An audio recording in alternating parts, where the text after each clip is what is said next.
Welcome back students.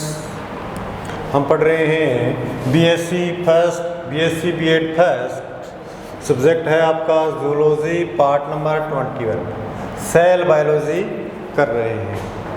हम पढ़ रहे हैं सेल बायोलॉजी के कोशिकाओं के बारे में, सेल के कोशिकाओं के बारे में। हम जो कोशिकाएं पढ़ रहे हैं वो है आपका माइटोकॉन्ड्रिया, वह कोशिकांग है माइटोकॉन्ड्रिया। इससे पहले की क्लास में हमने माइटोकॉन्ड्रिया की स्ट्रक्चर्स के बारे में अध्ययन कर लिया, माइटोकॉन्ड्रिया के खोजकर्ता नामकर्ता के बारे में अध्ययन कर लिया। आज की क्लास में हम करेंगे कि माइटोकॉन्ड्रिया का केमिकल कंपोजिशन, माइटोकॉन्ड्रिया में किस किस प्रकार का केमिकल कंपोजिशन पाया जाता है। तो अपनी हेडिंग क्या रहेगी?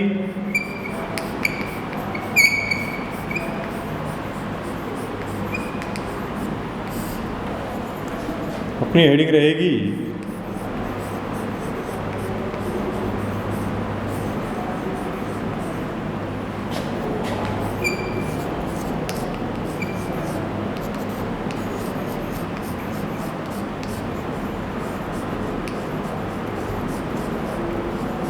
माइटोकॉन्ड्रिया में पाए जाने वाला आपका केमिकल है कंपोजिशन, केमिकल कंपोजिशन इन है माइटोकॉन्ड्रिया।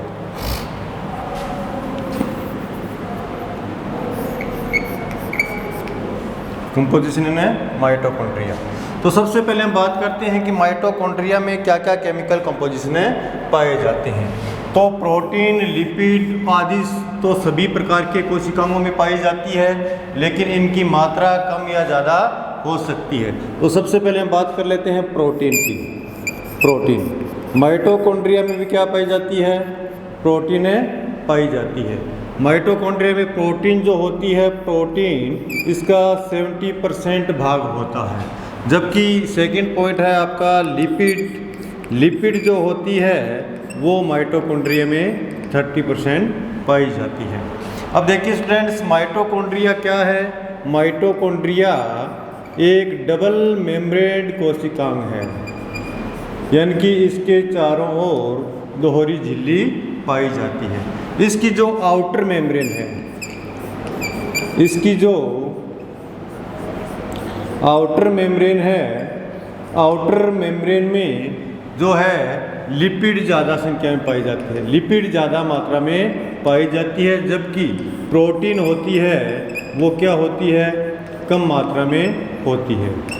ठीक है। जबकि इसकी इनर मेम्ब्रेन की बात करते हैं तो इनर मेम्ब्रेन के अंदर आप देखते हो, इनर मेम्ब्रेन में जो लिपिड है वो कम मात्रा में होगी, जबकि प्रोटीन जो होगी वो क्या होगी? ज़्यादा मात्रा में पाई जाती है।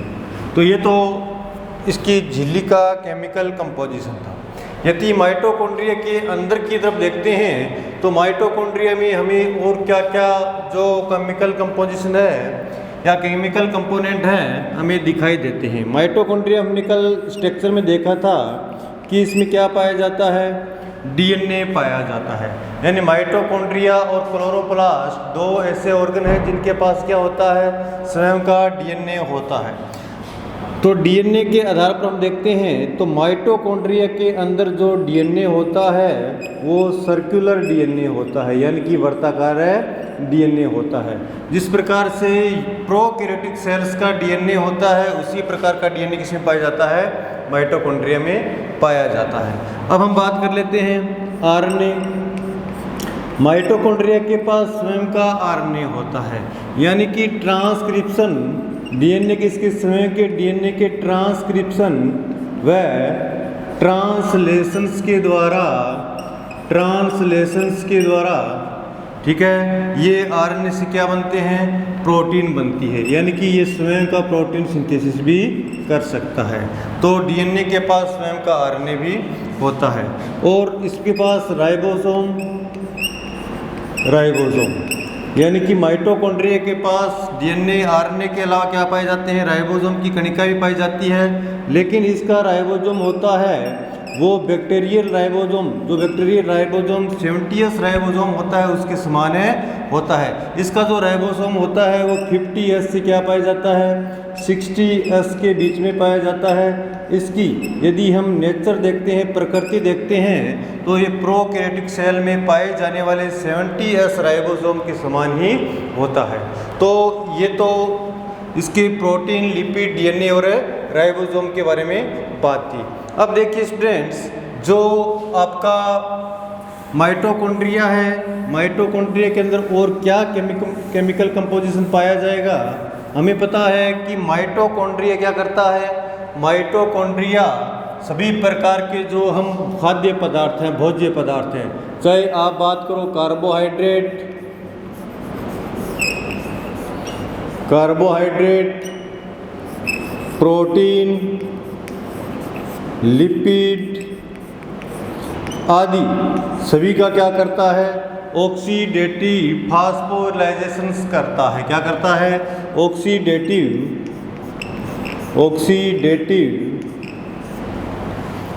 फास्फोराइलेशन करता है, फास्फोराइलेशन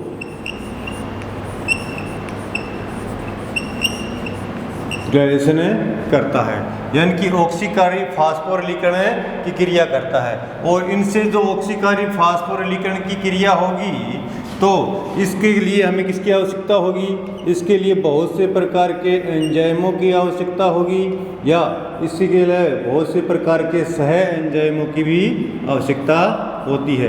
अर्थात माइटोकॉन्ड्रिया के अंदर बहुत से प्रकार के एंजाइम और सह एंजाइम भी पाए जाते हैं, और इन एंजाइम की सहायता से इन खाद्य पदार्थों का क्या होगा, ऑक्सीडेटिव फास्फोरिलीकरण होगा, जिससे ऊर्जा उत्पन्न होगी, जो ईटीएस सिस्टम के द्वारा इलेक्ट्रॉन स्थानांतरण होगा, और इससे क्या होगा, ऊर्जा का उत्पन्न करेगी। तो हम बात करते हैं कि नेक्स्ट जो केमिकल कंपोजिशन के रूप में इसमें क्या पाए जाते हैं, एंजाइम पाए जाते हैं। माइटोकॉन्ड्रिया के अंदर बहुत से प्रकार के एंजाइम हमें देखने को मिलते हैं। एंजाइम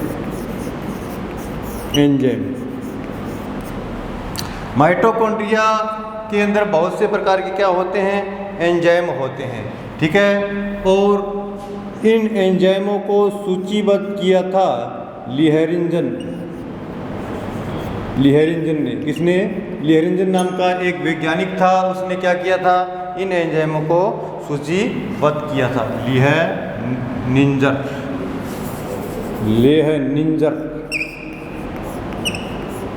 नामक एक वैज्ञानिक था, उसने क्या किया था, इन एंजाइमों को सूचीबद्ध किया था। हमें पता है कि माइटोकॉन्ड्रिया में आउटर मेम्ब्रेन, इनर मेम्ब्रेन और दोनों के बीच में स्पेस और आंतरिक भाग मैट्रिक्स, इन सभी में जो एंजाइम होते हैं वो अलग अलग प्रकार के इनके अंदर एंजाइम पाए जाते हैं। तो सबसे पहले हम बात कर लेते हैं कि जो एंजाइम होते हैं कि आउटर मेम्ब्रेन में किस किस प्रकार के एंजाइम पाए जाते हैं। तो सबसे पहले बात कर लेते हैं enzyme of outer membrane.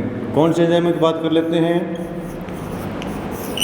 Enzyme of outer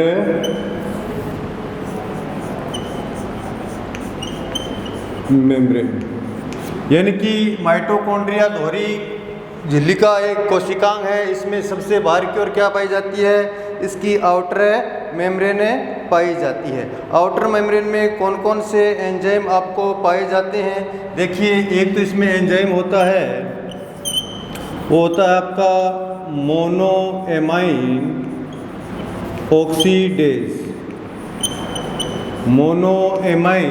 oxidase नामक एक एंजाइम होता है जो इसकी आउटर मेम्ब्रेन में पाया जाता है, ठीक है। दूसरा एंजाइम होता है रेटिनोल, दूसरा एंजाइम होता है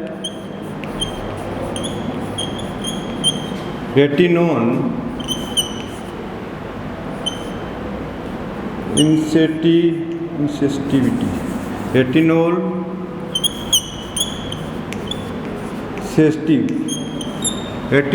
इंसेस्टिव को एंजाइम अन्य डीएस साइटोक्रोम रिडक्टेज।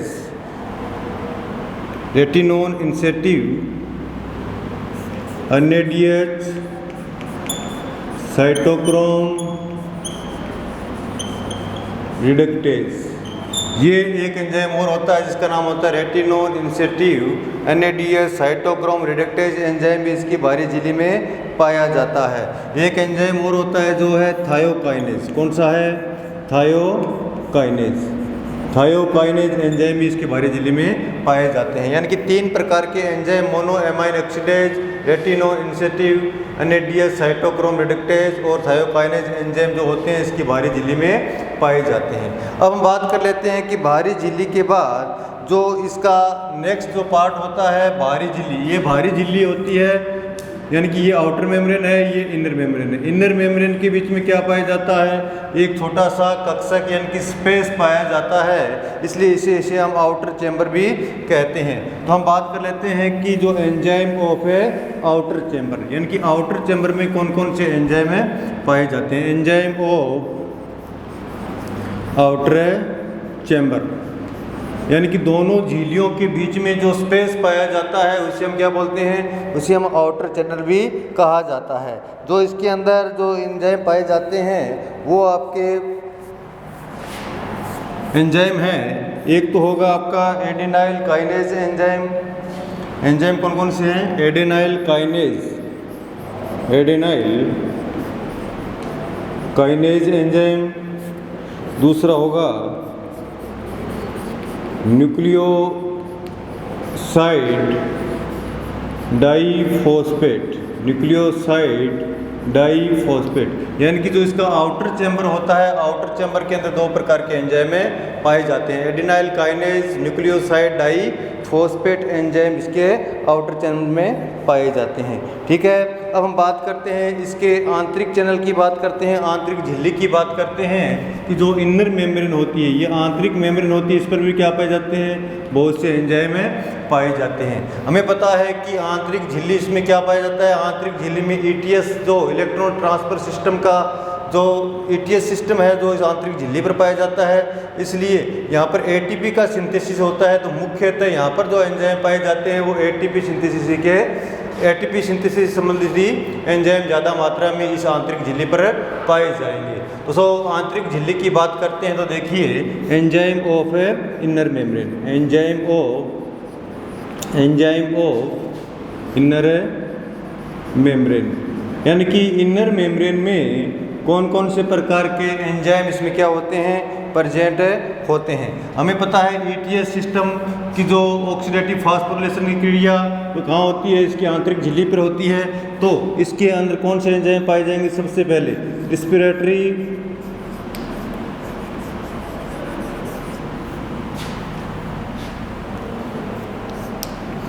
रेटरी चैन के एंजाइम यानी श्वसन श्रृंखला से संबंधित एंजाइम इसके अंदर क्या होंगे?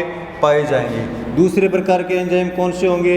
यानी कि हमें पता है कि ATP का सिंथेसिस इसमें होता है, तो ATP सिंथेसाइज एंजाइम भी इसमें क्या होंगे? पाए जाएंगे। दूसरे प्रकार के एंजाइम क्या होंगे? कि जो ATP का संश्लेषण करने वाले एंजाइम भी इसके अंदर पाए जाते हैं। तो 2 प्रकार के एंजाइम इसमें मुख्य रूप से पाए जाते हैं, एक तो रेस्पिरेटरी चेन के एंजाइम और दूसरा ATP सिंथेटेज के एंजाइम पाए जाते हैं। अब हम बात कर लेते हैं कि जो माइटोकॉन्ड्रिया का सबसे आंतरिक भाग जिसमें मैट्रिक्स भाग कहते हैं, तो या तो इसे आंतरिक चैम्बर बोल दीजिए या मैट्रिक्स भाग बोल दीजिए। मैट्रिक्स भाग में भी बहुत से प्रकार के आपके एंजाइम पाए जाते हैं। तो मैट्रिक्स भाग में कौन कौन से इसमें एंजाइम पाए जाते हैं या आंतरिक चैनल में कौन कौन से एंजाइम पाए जाते हैं? तो enzyme of inner chamber,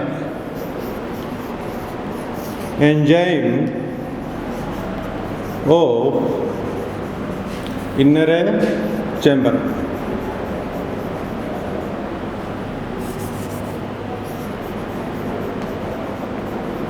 enzyme of inner chamber यानी कि आंतरिक भाग में भी इसमें कौन कौन से एंजाइम पाए जाते हैं? तो इसमें जो एंजाइम पाए जाते हैं वो निम्न प्रकार के एंजाइम होते हैं। एक तो होता है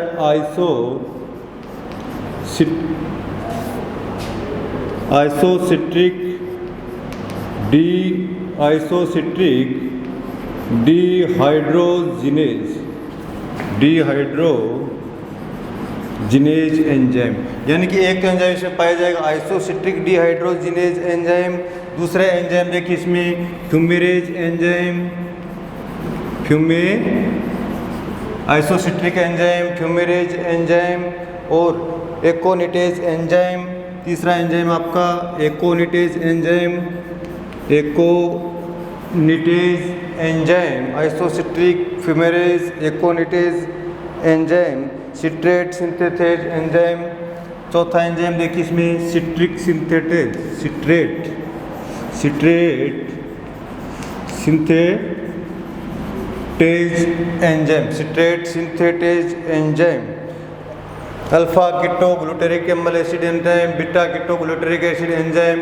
यानी कि जो भी आप या सक्सेनिक एंजाइम यानी बहुत से प्रकार के इसके अंदर एंजाइम है पाए जाते हैं। यानी कि क्रेब संबंधित जितने भी एंजाइम होते हैं वो कहाँ पाए जाते हैं? इसके आंतरिक चैम्बर में पाए जाते हैं। जितने भी क्रेब साइकिल से संबंधित एंजाइम होते हैं, क्रेब साइकिल के एंजाइम, क्रेब साइकिल के एंजाइम, सभी प्रकार के एंजाइम कहाँ पाए जाते हैं? इसके आंतरिक चैम्बर में पाए जाते हैं। यानी कि जो इसका मैट्रिक्स भाग होता है, मैट्रिक्स भाग में क्रेब साइकिल के सभी एंजाइम में पाए जाते हैं। तो ये तो था माइटोकॉन्ड्रिया से संबंधित कि इसका क्या क्या केमिकल कंपोजिशन है पाया जाता है।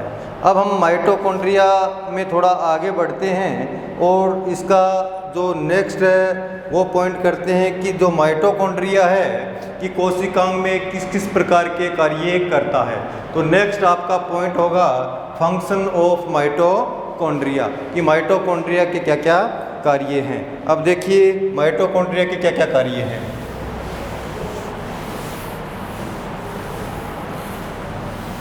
नेक्स्ट टॉपिक है आपका function of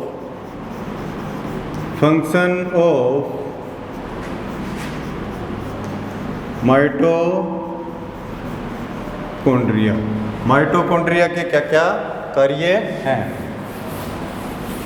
function of mitochondria, हमें पता है कि जो माइटोकॉन्ड्रिया है वो कोशिकीय श्वसन का मुख्य केंद्र होता है। तो सबसे मुख्य कार्य क्या होता है? कोशिकीय श्वसन करना। क्या करना? कोशिकीय श्वसन करना। दूसरा इसका फंक्शन देखिए, जो कोशिकीय श्वसन में क्या उत्पन्न होता है? एटीपी का फॉर्मेशन होता है, अर्थात एटीपी का संश्लेषण करना, एटीपी का संश्लेषण करना। इसके अलावा ये क्या करता है? इसके अलावा ये लिपिड का भी संश्लेषण करता है। क्या करता है माइटोकॉन्ड्रिया?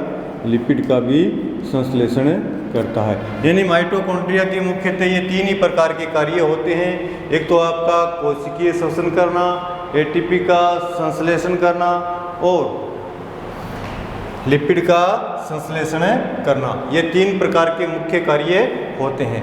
अब हम बात कर लेते हैं कि माइटोकॉन्ड्रिया की उत्पत्ति कैसे होती है, इसकी ये कैसे उत्पन्न होता है। तो माइटोकॉन्ड्रिया की उत्पत्ति के बारे में बातें कर लेते हैं। तो देखिए माइटोकॉन्ड्रिया की उत्पत्ति कैसे होती है।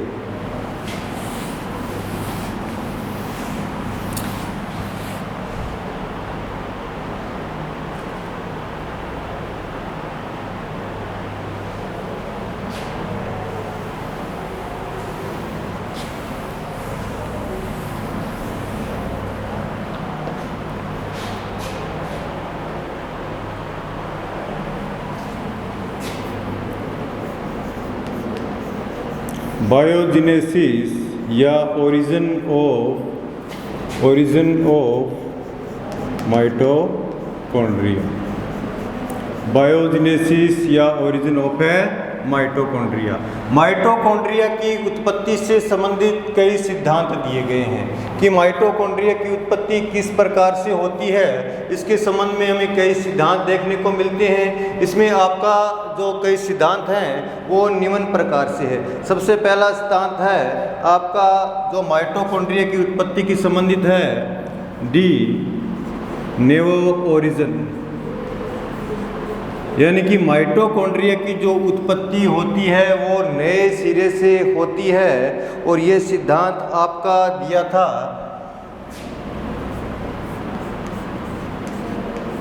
नोविकोफ ने। किसने दिया था? नोविकोफ ने। ये सिद्धांत नोविकोफ ने दिया था, जो क्या कहता है कि माइटोकॉन्ड्रिया की उत्पत्ति नए सिरे से होती है। हमें पता है कि माइटोकॉन्ड्रिया की उत्पत्ति किस प्रकार से होती है। देखिए माइटोकॉन्ड्रिया की उत्पत्ति से संबंधित देखिए कि हमें पता है कि कोशिका के अंदर क्या चलता है, mRNA होता है। कोशिका के अंदर क्या होता है, mRNA होता है। ये mRNA क्या करेगा, ट्रांसक्रिप्शन करेगा। जब ट्रांसक्रिप्शन करेगा तो क्या होगा, ये माइटोकॉन्ड्रिया का क्या बनाएगा, mRNA बना देता है। यानी कि जो कोशिका के अंदर mRNA होता है उसी के द्वारा माइटोकॉन्ड्रिया क्या बन जाता है, mRNA बन जाता है। माइटोकॉन्ड्रिया का mRNA बनने के बाद अब देखिए इसमें क्या होता है कि हमें पता है कि जो आपकी एंडोप्लाज्मिक रेटिकुलम के अंदर क्या पाई जाती है, RER पाई जाती है। क्या पाई जाती है, RER, यानी कि रफ एंडोप्लाज्मिक रेटिकुलम। ये रफ एंडोप्लाज्मिक रेटिकुलम क्या करेगी, रफ एंडोप्लाज्मिक रेटिकुलम, यानी mRNA से क्या बनेगा, रफ एंडोप्लाज्मिक रेटिकुलम। ये क्या करेगी, ये प्रोटीन का सिंथेसिस करेगी। किसका सिंथेसिस करेगी, प्रोटीन का सिंथेसिस करेगी। और SER जो इसकी समूह एंडोप्लाज्मिक रेटिकुलम है, एंडोप्लाज्मिक रेटिकुलम की, वो क्या करेगी, वो लिपिड का सिंथेसिस करेगी। यानी कि जो रफ एंडोप्लाज्मिक रेटिकुलम है उससे प्रोटीन का सिंथेसिस होगा, प्रोटीन सिंथेसिस। और जो समूह एंडोप्लाज्मिक है इससे क्या होगा, लिपिड सिंथेसिस होगा। समूह एंडोप्लाज्मिक रेटिकुलम से क्या होगा, लिपिड का संश्लेषण होगा। जब प्रोटीन संश्लेषण होने के बाद और लिपिड का संश्लेषण होने के बाद जो क्या बनेगा, जो इसकी झिल्ली का निर्माण होना प्रारंभ हो जाएगा। माइटोकॉन्ड्रिया की झिल्ली बनेगी तो एक प्रारंभिक प्रकार का माइटोकॉन्ड्रिया बनेगा। उसे हम क्या कहेंगे, उसे हम कहेंगे प्रोटोमाइटोकॉन्ड्रिया। क्या कहेंगे, प्रोटोमाइटोकॉन्ड्रिया। प्रोटोमाइटोकॉन्ड्रिया बनेगा। और जब ये प्रोटोमाइटोकॉन्ड्रिया पूर्ण रूप से विकसित हो जाएगा तो किसका निर्माण कर लेगा, माइटोकॉन्ड्रिया। तो इस प्रकार से नोविकोव के द्वारा ये परिकल्पना दी गई है जिसके अनुसार जो माइटोकॉन्ड्रिया होता है डी नोव ओरिजिन, यानी कि नए सिरे से इसकी क्या होती है, उत्पत्ति होती है। जो नेक्स्ट सिद्धांत है वो देखिए कि माइटोकॉन्ड्रिया किसके द्वारा उत्पन्न होता है। तो नेक्स्ट सिद्धांत क्या कहता है, नेक्स्ट सिद्धांत ये कहता है कि जो माइटोकॉन्ड्रिया नए सिरे से नहीं बनता है, जबकि पहले से उपस्थित जो माइटोकॉन्ड्रिया होता है उसी के द्वारा नया माइटोकॉन्ड्रिया बनता है। इसके अनुसार देखिए ये सिद्धांत क्या कहता है, ये कहता है पहले से उपस्थित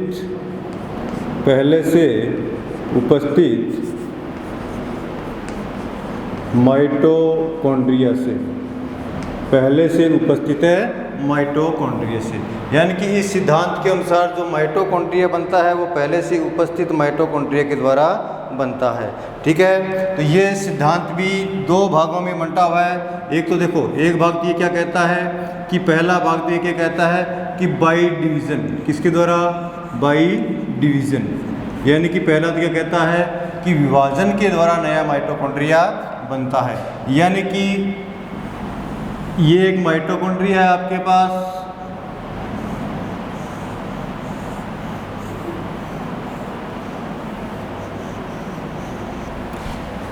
इस माइटोकॉन्ड्रिया में डिवीजन दो प्रकार का हो सकता है। एक तो हो सकता है बाई सेप्टम, पहला तो क्या है, बाई सेप्टम,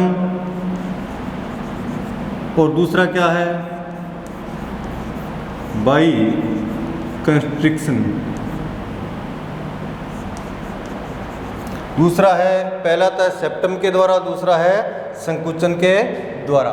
देखो सेप्टम के द्वारा क्या होगा, पहले से उपस्थित माइटोकॉन्ड्रिया में एक विशेष प्रकार का बीच में क्या बन जाएगा, पट या सेप्टम बन जाएगा, जिससे क्या होगा, जिससे दो नए माइटोकॉन्ड्रिया बन जाएंगे। एक माइटोकॉन्ड्रिया से ही दो नए माइटोकॉन्ड्रिया बन जाएंगे, एक ये प्लस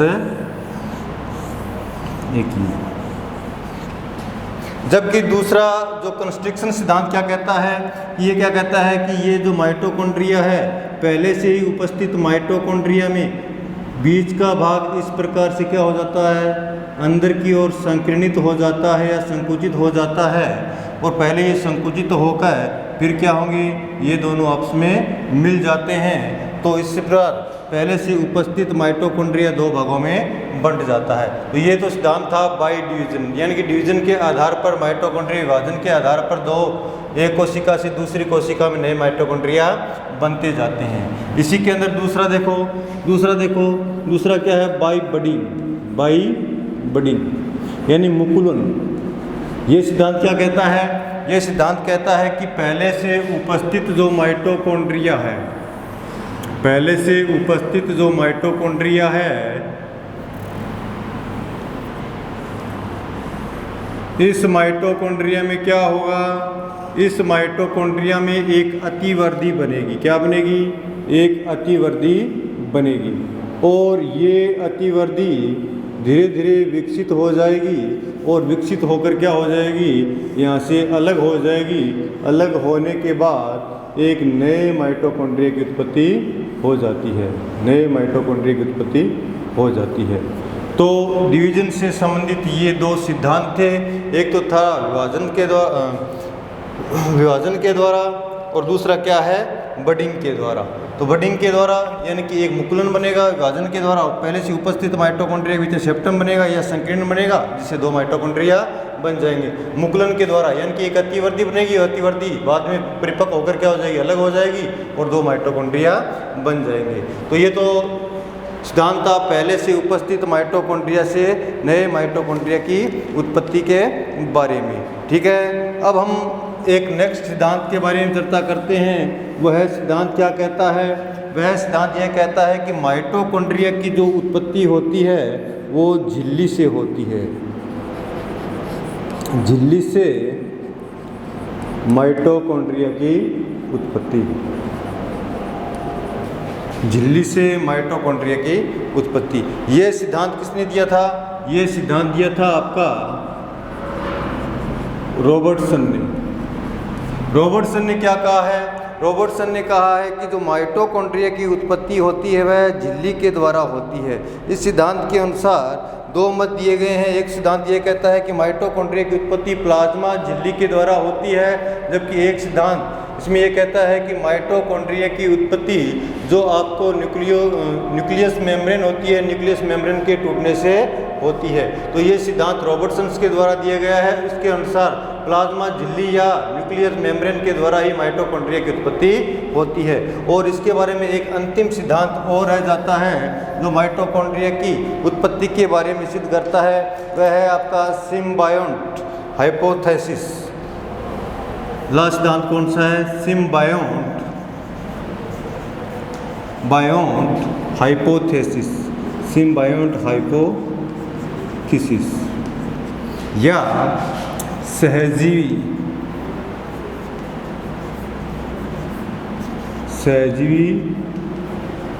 संकल्पना। ये जो सिद्धांत है ये सिद्धांत अल्टमान ने दिया था। किसने दिया था, अल्टमान ने। और अल्टमान ने क्या कहा था कि जो कोशिका के अंदर दो प्रकार के कोशिकांग ऐसे होते हैं, माइटोकॉन्ड्रिया और क्लोरोप्लास्ट। ये जो कोशिकांग हैं ये कोशिकांग प्रोकैरियोटिक कोशिकांग के समान होते हैं, प्रोकैरियोटिक कोशिका के समान होते हैं जो यूकैरियोटिक कोशिका में परजीवी के रूप में आ गए हैं। अर्थात इस सिद्धांत के अनुसार कि ये जो माइटोकॉन्ड्रिया है ये कोशिका के अंदर एक प्रकार का अंतःकोशिकीय परजीवी है। तो ये अंतःकोशिकीय परजीवी है जो कोशिका के साथ क्या रखता है, सहजीवी संबंध स्थापित कर लेता है। क्योंकि इस माइटोकॉन्ड्रिया के पास स्वयं का डीएनए होता है, स्वयं का आरएनए होता है, राइबोसोम होता है जो स्वयं क्या कर सकता है, प्रोटीन का सिंथेसिस कर सकता है। इस आधार पर अल्टमान ने कहा है कि माइटोकॉन्ड्रिया माइटोकॉन्ड्रिया कोई यूकैरियोटिक सेल का एक कोशिकांग नहीं है, ये एक प्रकार का परजीवी है जो यूकैरियोटिक कोशिका में अंतः कोशिकीय परजीवी के रूप में रहता है, जिसके कारण इसके पास स्वयं का डीएनए, स्वयं का आरएनए और स्वयं का राइबोसोम है और इसी के द्वारा ये अपना निर्माण करता रहता है। इस सिद्धांत को, संकल्पना को ज़्यादा मजबूती इस प्रकार से मिलती है कि जो ये माइटोकॉन्ड्रिया है, माइटोकॉन्ड्रिया की अगर स्ट्रक्चर और केमिकल कंपोजिशन देखते हैं तो बहुत से इसके केमिकल कंपोजिशन और स्ट्रक्चर जो आपकी प्रोकैरियोटिक सेल्स या बैक्टीरिया के समान ही होती है। इसमें कौन कौन से लक्षण हैं जो बैक्टीरिया के समान होते हैं? देखिए, सिम्बायोटिक है, हाइपो